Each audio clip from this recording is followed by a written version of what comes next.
May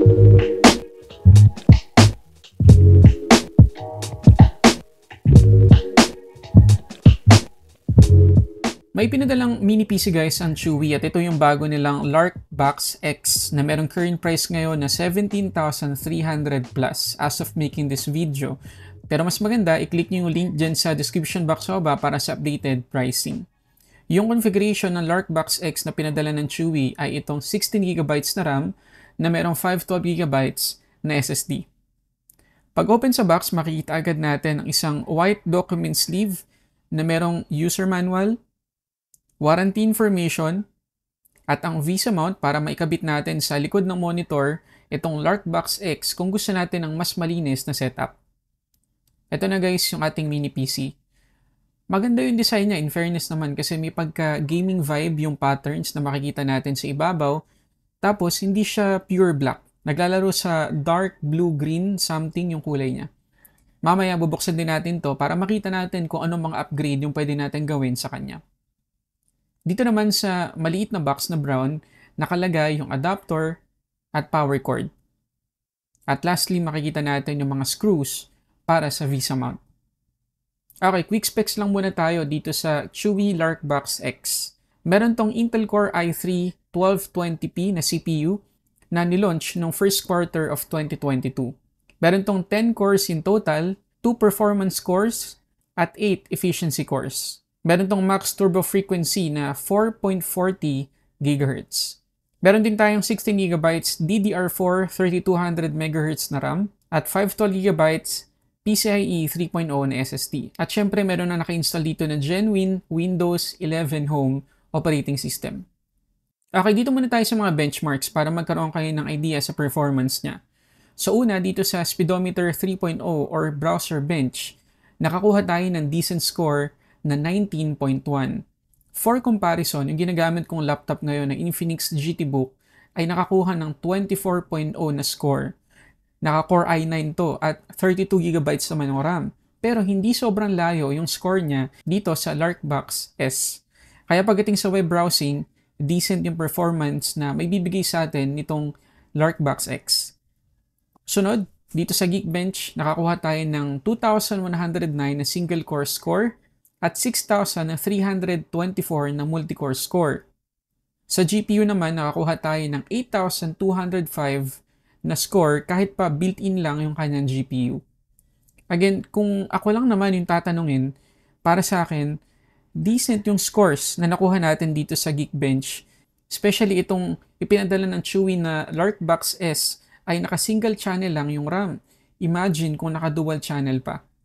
Mamaya-maya, tetest natin sa gaming itong Larkbox S para masagad natin yung kanyang full potential. Ngayon, dito muna tayo sa port. So, meron tayong audio jack. Meron din tayong isang full-featured na USB-C na pwede sa data at pwede rin sa display. Meron din tayong isang USB-C 3.2. Meron tayong dalawang USB-A 3.2. Meron tayong HDMI 2.0 at may isa pang HDMI na 1.4 naman. Meron tayo ditong LAN port at dalawang USB-A 2.0. So, base sa ports ng Larkbox S, pwede tayo mag-connect dito ng up to 3 4K monitors. Hindi ko yan nire-recommend na gawin nyo, pero kung talagang kailangan nyo, pwede naman.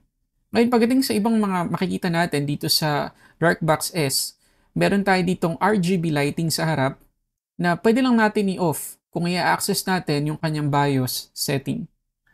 Naka-Bluetooth 5.1 na tayo dito at 5 GHz naman yung kanyang Wi-Fi connectivity. Okay, test naman natin siya sa gaming. So dito sa Dolphin Emulator, as long as 1080p lang yung resolution na pipiliin natin at wala nang kahit anong gagawing enhancements, kayang-kaya niya.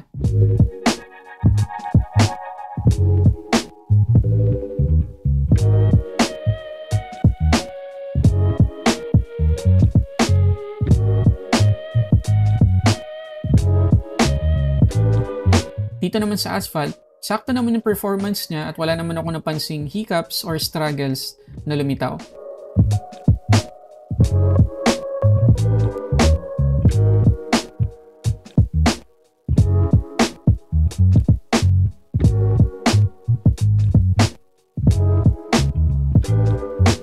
Trinay ko din dito sa Dirt 5. Well, kaya naman. Napatakbo naman niya. Pero almost hindi na playable sa dami ng frame drops na makikita mo dito. At minsan, 11 FPS lang yung gameplay natin.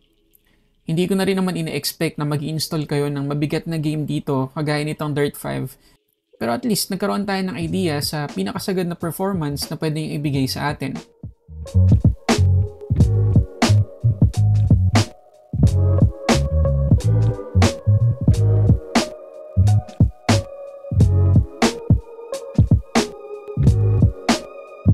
Yung mga games kagaya naman itong Stray, pwede pa kasi nakaka 24 FPS naman tayo dito pero low settings yung graphics natin.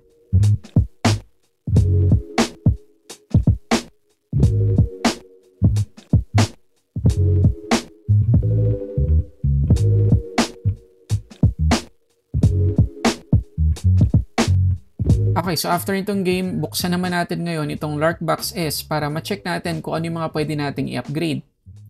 Una sa lahat, huwag niyong kakalimutang i-remove yung 4 na rubber feet sa ilalim para ma-expose yung mga screws.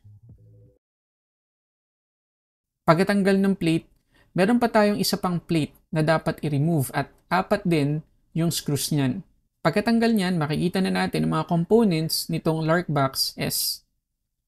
Ito guys yung RAM at makikita nyo na may isang slot pa talaga. At mas maganda kung malagyan nyo agad ng another 16GB para maging dual channel siya at mas maging improve talaga yung performance nito. Ito yung brand at specs ng RAM kapag natanggal natin yung graphite thermal sheet. Ito naman yung SSD natin. Pwede din nating palitan to ng mas malaking storage. Nakakalungkot lang na hindi kagaya ng ibang mini PC sa ngayon, itong Larkbox S, walang SATA SSD slot. So overall guys, decent yung performance na may bibigay sa atin itong Larkbox S. Pwedeng-pwede na to sa productivity like office works, basic to normal video editing. Magiging mabagal lang talaga sa rendering. At pwede rin to sa casual gaming, pati na rin sa emulation, kagaya ng pinakita ko sa inyo kanina. Mabuti na lang din, pwede pa natin madagdagan yung RAM capacity para mas bumilis pa siya. So again guys, para sa presyong 17,300 plus, masasabi kong sulit na para sa isang mini PC itong Chewy Larkbox S. And again, paki-check yung updated pricing dyan sa description box sa baba. So yun muna guys, maraming salamat sa panonood. Para sa sambat-saring unboxing your reviews, this is Sulit Tech Reviews.